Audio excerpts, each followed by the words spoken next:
Question number 4 start करते हैं. Check whether 5 minus 2, 6, 4, 7 minus 2 are the vertices of an isosceles triangle. तो यहाँ हमें प्रूव करना है कि प्रूव नहीं करना, एक्चुअली चेक करना है. हमें बताना है कि ये जो 3 वर्टिसेस दिए हुए हैं क्या ये किसी ट्राइंगल के वर्टिसेस हैं. ट्राइंगल के वर्टिसेस मतलब एक ट्राइंगल जो होती है ना कुछ इस तरह की, इस ट्राइंगल के ये जो पॉइंट्स होते हैं है ना, जो कॉर्नर्स होते हैं, इन्हीं को हम वर्टिसेस कहते हैं.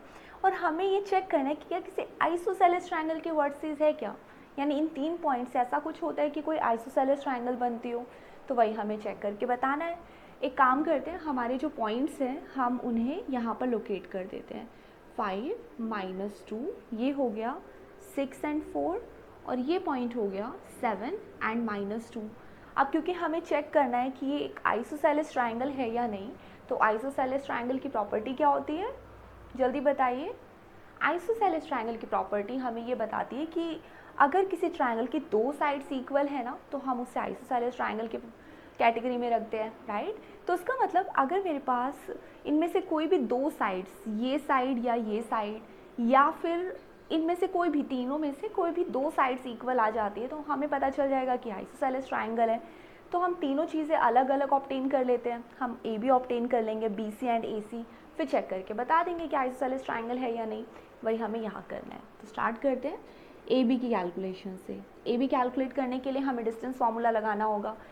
डिस्टेंस फार्मूला यानी कि हमें क्या करना है, x2 माइनस x1 का square plus y2 minus y1 का स्क्वायर, यही करना है हमें. तो चलिए अब देखिए, a और b, ये है a है, ये पॉइंट्स है, b के ये पॉइंट्स है. अब ये देखना है कि यहाँ पर x2 कौन सा और x1 कौन सा है. देखिए, जो आप फर्स्ट पॉइंट लेते हैं उसको आप x1 कहते हैं, x2 कहते हैं, y1 एंड y2. इसी चीज़ को ध्यान में रखते हुए हम अपना फॉर्मूला अप्लाई करते हैं. x2 माइनस x1 का मतलब ये हुआ हमें 6 में से 5 माइनस करना है. 6 minus 5 and square plus y2 minus y1 का मतलब हुआ 4 माइनस माइनस 2, 4 माइनस माइनस 2 का स्क्वायर. क्या बचा मेरे पास, यहाँ बचता है, ये देखिए 6 माइनस 5 यानी 1 का स्क्वायर, यानी सिर्फ 1 बचा, प्लस 4 माइनस माइनस 2 और इस पूरे का स्क्वायर, ये इस पूरे का स्क्वायर है. तो ये तो बन जाएगा 4 प्लस 2 यानी 6 का स्क्वायर, जो कि बन जाएगा 36. तो मेरे पास आंसर आ जाएगा यहाँ पर √37 यूनिट्स, राइट. तो मुझे मिल गई है कि ए बी की जो वैल्यू आ रही है वो अप्रॉक्स √37 यूनिट्स आ रही है. ये तो ए बी की लेंथ हो गई. अब चेक करते हैं कि ए सी की लेंथ कितनी है ना. ए सी की लेंथ यही कैलकुलेट कर लेते हैं. ए सी के लिए फिर से हमें वही फॉर्मूला लगाना होगा, x2 minus x1 whole square plus y2 minus y1 and whole square. तो इस फॉर्मूले के लिए x2, अब ए सी के केस में क्या होगा, ये हमारे x1 y1 है, ये x2 और y2 है. देखिए, अगर शुरू में प्रैक्टिस नहीं हो पा रही है, हम भूल जाते हैं, तो आप साइड में लिख लीजिए कि ये x1 है, ये x2 है, y1 है, y2 है, ताकि यहाँ पर पुट करने में ना हम मिस्टेक ना करें. क्योंकि यही छोटे छोटे पॉइंट्स जब हम यहाँ पर कैलकुलेट करने में गलत कर देते हैं तो फिर आंसर भी गलत हो जाता है. ठीक है.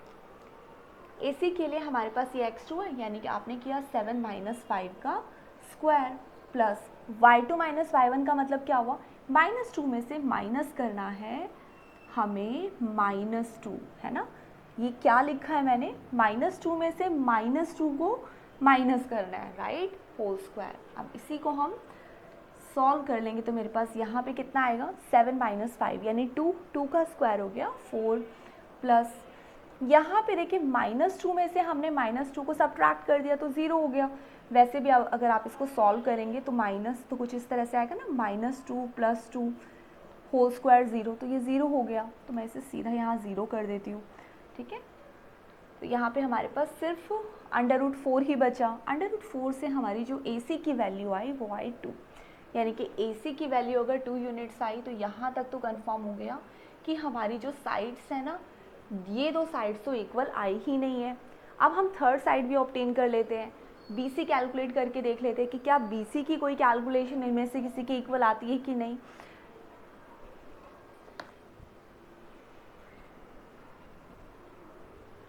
सेकेंड, ये मैं हटा देती हूँ. ठीक है, राइट. सो BC की कैलकुलेशन के लिए अंडर रूट ये हमारे x1 y1 है, ये y2 x2 और y2 हो गए।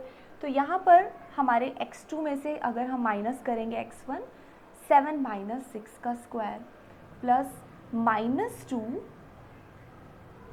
में से माइनस किया क्या 4 और इसके ऊपर होल स्क्वायर। यहाँ क्या बना, यहाँ बना हमारे पास 7 में से 6 गया 1 का स्क्वायर फिर से 1 प्लस -2 -4 यानी कि -6 और -6 का स्क्वायर हमारे पास हो गया 36। तो ये वैल्यू आ गई अंडर रूट 37। अब देखिए हमारे पास एक 2 यूनिट्स एक अंडर रूट 37 आया था और एक और साइड आ चुकी है जो अंडर रूट 37 यूनिट्स है। तो हम कह सकते हैं yes this is an isosceles triangle.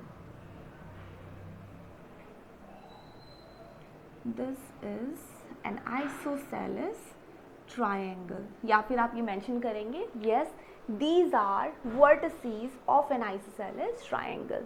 ठीक है, एज पर द क्वेश्चन हम सीधा सीधा आंसर कर सकते हैं अपडेट।